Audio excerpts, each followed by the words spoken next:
Hi everyone, today's quick fix is all about painting starry night skies and galaxies and all that kind of stuff.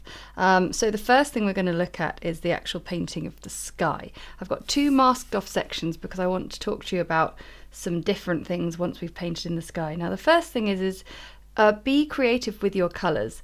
Don't just go for blues and blacks, although they are obviously really good. You can pop in pinks, greens, oranges. They all contribute to a really interesting skyscape. So that's the first tip. The second is to use large brushes. So whether you're using a pointed round, a mop, or a flat head one wash brush, just make sure that you're giving yourself large brushes to get nice, quick and broad coverage as fast as possible.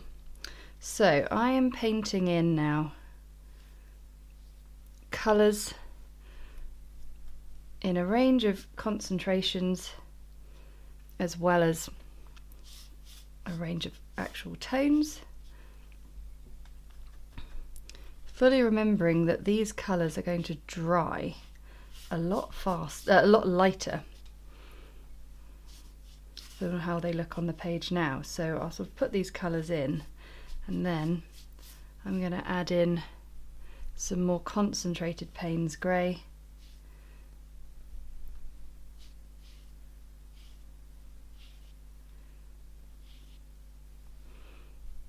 and to also not overwork it, don't over labour it. These colours will absolutely bleed and blend in their own way. Okay, so I'm going to let that dry now. So we're going to talk stars next, and essentially we want some little white bright lights lighting up the sky. So I'm going to be using a white opaque acrylic paint over the top of this, but what I want to try is firstly placing some into a damp page, which will sort of bleed out and blend a little bit, and then looking, once we've got it completely dry, how they look when they go on a completely dry page. So this is the white acrylic I'm using, just a Jackson's Art own brand titanium white acrylic paint. I've just put it into my palette here, and I'm just going to add a little bit of water just to sort of loosen it up a bit, because it's quite a blob when it comes straight out of the jar, the tube. I don't want it really translucent, so this water is here just to sort of loosen it up a bit. And now I'm going to get my one stroke brush, get a little bit wet, and then on this one here that is still very much wet, I want to flick colours on there. And it's quite an amazing thing to watch, because the paint goes on and just sort of seeps in.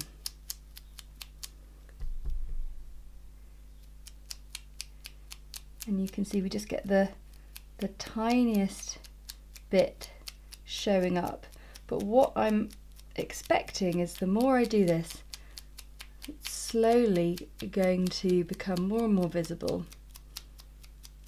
And this will be a really good basis for something like a Milky Way, where you want almost like a ribbon of stars, really nicely sort of hazily in the background there, and not just sort of sitting up on top of the watercolour paint.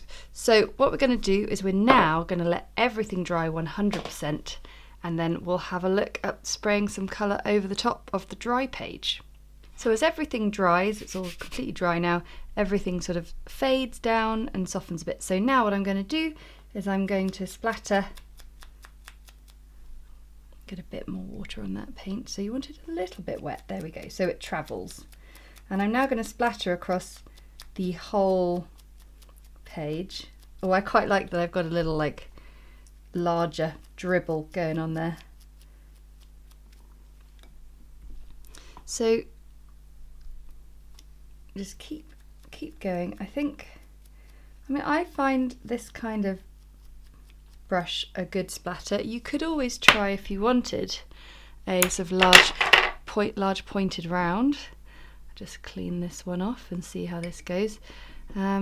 Really, I think just as long as you're angling your splatters sort of downwards to the page like this.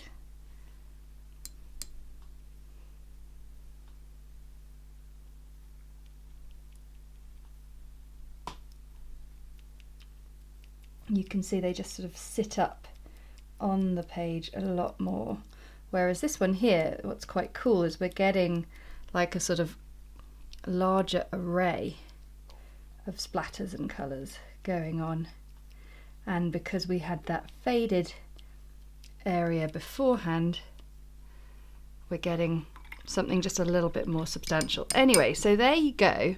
That was a fun, rather messy, quick fix to give you a good sense of how to create stars in the night sky on your piece, and whether you want to sort of build it up first with splatters on that wet page and allow them to all bleed and blend in, or if you just want to go in straight like that. I personally quite like that because I think it really sort of captures the lovely sort of deep depth of space that you just see these stars going on and on forever. But anyway, I hope you enjoyed it, and I'll see you again next time.